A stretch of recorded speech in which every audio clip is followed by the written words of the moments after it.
Over $150,000 was found in jewelry in a safe at a foreclosure auction. But it wasn't us.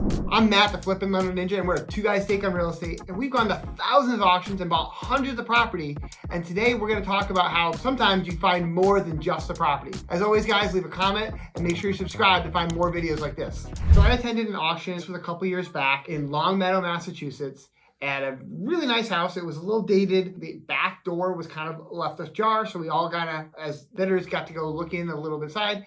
There was kind of mold and there was a lot of like shag carpet, clearly dated. There was some safes in the basement, but no one really, you couldn't get into them. And we found other safes before that were completely empty. I mean, who's gonna leave a safe with stuff in it? This room is real, Ben.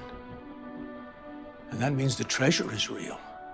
So we were all looking at it, running our rehab numbers. And so at the time, I believe we felt that this property, because it's Longmeadow, it's a nice area, probably worth about $600,000. It was a simple ranch, but it needed probably around $80,000 in rehab. So, I mean, we're talking kitchen, the bath, nice flooring, full repaint, probably, do some of the windows over. Believe the roof was good at the time. But, we looked at the numbers and we kind of ran everything back. And I think we were at the time thinking $300,000 was our bid number. And there was probably, I think, at least 10 to 12 people at this auction. So we waited for the auctioneer. We were chatting with all the other investors and stuff like that. Everyone was like, yeah, everyone kind of felt around the same number, 300,000, maybe a little bit more. And there was some newbies there, so I had to figure they might bid it up a little higher than normal. And there was one other guy there that I'd seen at a few other auctions, was friendly with, was a nice guy. He didn't really have his full numbers together at the time when we were chatting. We were all pretty friendly at these auctions. I mean, most people, are pretty open about it. I mean, I know that we are competing against each other, but in general, I mean, we're all kind of working together. There's so many properties out there. It's not like next week there's not gonna be another one. The auction starts, right off the bat, follow your numbers. So my number was 300,000. I'm not bidding. They kind of go around. I'm like, I'm out. And a couple of the newbies jumped in and said, oh, 350, 355. So I got bidding in it. And this other gentleman that I knew, they kept going back and forth. And I believe it went up to $450,000. So the pricing went up and I was just shocked. I'm like, who's going to pay $450,000? So once again, looking at it from my perspective, if the ARV is $600,000, and we all agree around, let's just say a conservative number, $75,000 for rehab. So if you got 600 minus 75, and so you're right now at 525, and your purchase price of 450. So you back that out, and then you've got closing costs, commissions. I'm like, there's no profit there. I'm thinking the guy's nuts. Now you want to get nuts?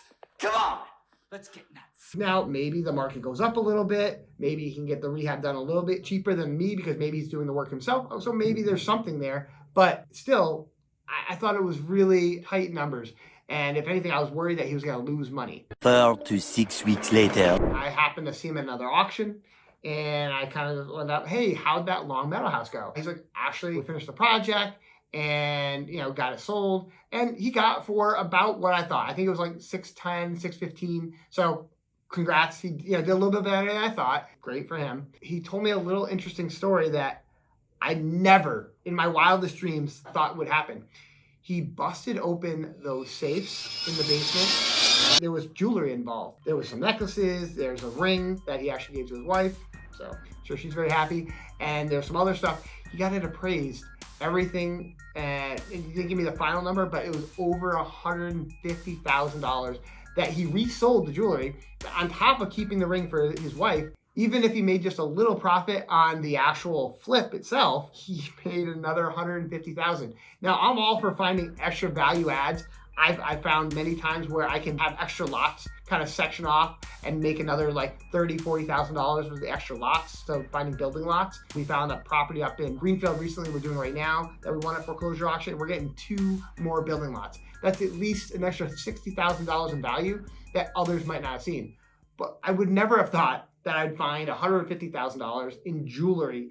I mean, that's just insane. You never know what you're gonna find at these foreclosure auctions. Most of them are as is, where is. You don't get into them, you don't know what you're getting. It's kind of a big mystery box. And in this case, this mystery box had a bunch of jewelry in it. So great for him. If you guys wanna learn more about this stuff, please make sure you subscribe because we're coming out with a lot of videos, one every week on Thursday, and you can see more stuff like this. And if you have any questions about stuff about foreclosure auctions, or if you want to kind of check out our book, Foreclosure Unlocked, on Amazon, Or if you have just questions in general about real estate, make sure you leave a comment below and we'll try to answer them. Thanks so much, guys. Have a great day.